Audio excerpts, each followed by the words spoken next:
تم دعائیں بھی مانگ رہے ہو اور ڈر بھی رہے ہو کہ پتہ نہیں تمہاری دعائیں قبول ہوں گی بھی یا نہیں۔ تم پریشان ہو کہ جو خواہش کب سے تمہارے دل و دماغ میں ہے اسے دعا میں مانگنا چاہیے یا نہیں۔ تم دعائیں مانگتے ہوئے کچھ ہچکچا سے رہے ہو۔ اللہ فرماتا ہے کہ مجھ سے دعا کرو، میں تمہاری دعا قبول فرماؤں گا۔ اللہ تعالیٰ قرآن میں فرماتا ہے کہ اللہ کا وعدہ حق ہے، تو جب اللہ وعدہ کر رہا ہے پھر تم شک میں کیوں ہو؟ اور پتہ ہے دعا قبول کب ہوتی ہے؟ دعاؤں کے قبول ہونے کی سب سے بڑی نشانی تمہارا اللہ پر یقین ہے۔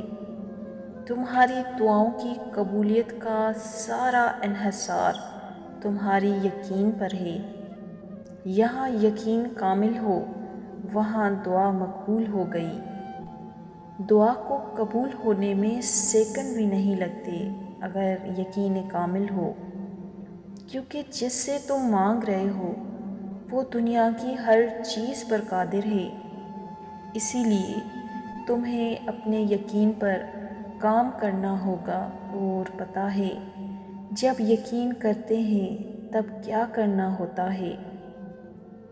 جلد بازی نہیں کرنی ہوتی، تب مکمل یقین کے ساتھ قبولیت کا انتظار کرنا ہوتا ہے۔ رسول اللہ صلی اللہ علیہ وآلہ وسلم نے فرمایا کہ بندے کی دعا تب قبول ہوتی ہے جب تک کہ وہ جلدی نہ کرے۔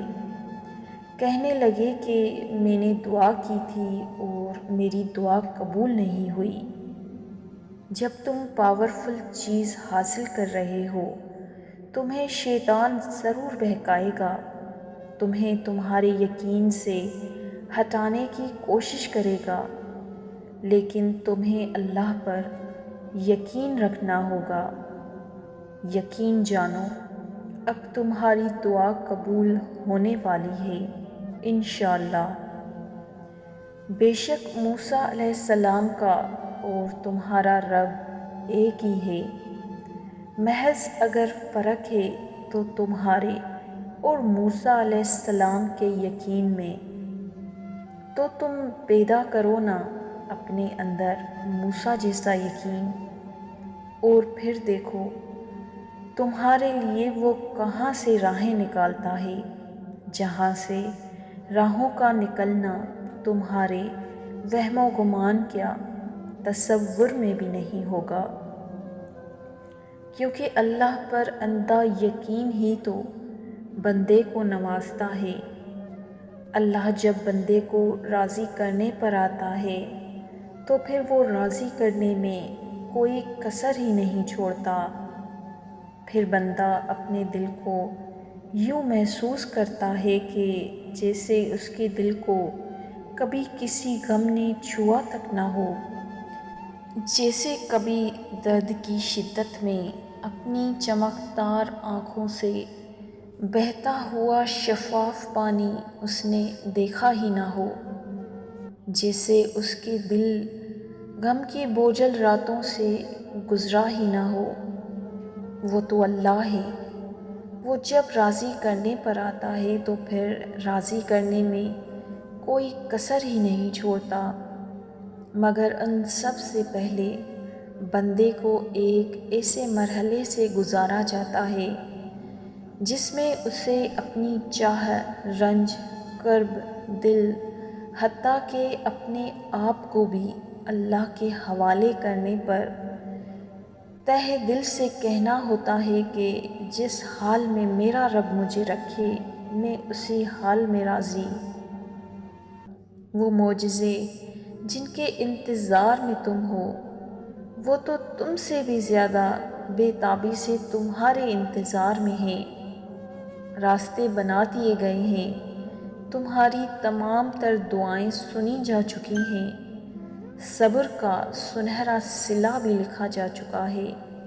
تمہارے آنسوؤں کی تمام تر گفتگی کو یاد رکھتے ہوئے خوشیوں سے بھرا باغ بھی تمہارے نام لکھا جا چکا ہے، کیونکہ جب بات اللہ پر کیے جانے والے یقین پر آ کر رکے تو پھر معجزوں کا رہنما ہونا ہر حال میں لازم ہوتا ہے۔ جو آزمائش کی سختیوں میں اپنے اللہ سے راضی رہتے ہیں تو پھر اللہ بھی اپنے بندے کو راضی کرنے میں کوئی کسر نہیں چھوڑتا، اور اگر ان سے کوئی شے آزمائش کے طور پر لے بھی لیتا ہے تو آنے والے وقت میں کچھ ایسا بھی عطا کرتا ہے جس پر تمام مخلوق رشک کرے گی، اور اپنے بندے کو ہر اس شے کا غم بلا دیا جائے گا جیسے اس نے اس دل کو کبھی غم دیا ہی نہ ہو۔ اپنی اس تڑپتی دل کو سمجھا دو کہ اللہ کے فیصلے ہمیشہ ڈھیروں خوشیاں لاتے ہیں، بس تم صبر کرو اور پھر اپنے اوپر اللہ کی نعمتوں کو برستا دیکھو اور اللہ پر توکل کرنا سیکھو۔ اور توکل وہ چیز ہے جو انسان کو کامیابی سے ہمکنار کرتی ہے، اور پھر وہ فرماتا ہے کہ تم صبر کی انتہا کر دو، میں معجزوں کی انتہا کر دوں گا، بس تھوڑا صبر رکھو، بہت جلد تمہارے لیے مدد کے دروازے کھول دیے جائیں گے کہ تم حیران رہ جاؤ گے۔ دوستوں، اگر ویڈیو پسند آئی ہو تو اسے لائک اور کمنٹ کرنا مت بھولیے گا، اور ہمارے چینل کو سبسکرائب کر لیجیے گا تاکہ ہماری ہر آنے والی نئی ویڈیو آپ تک پہنچ جائے۔ شکریہ، جزاک اللہ۔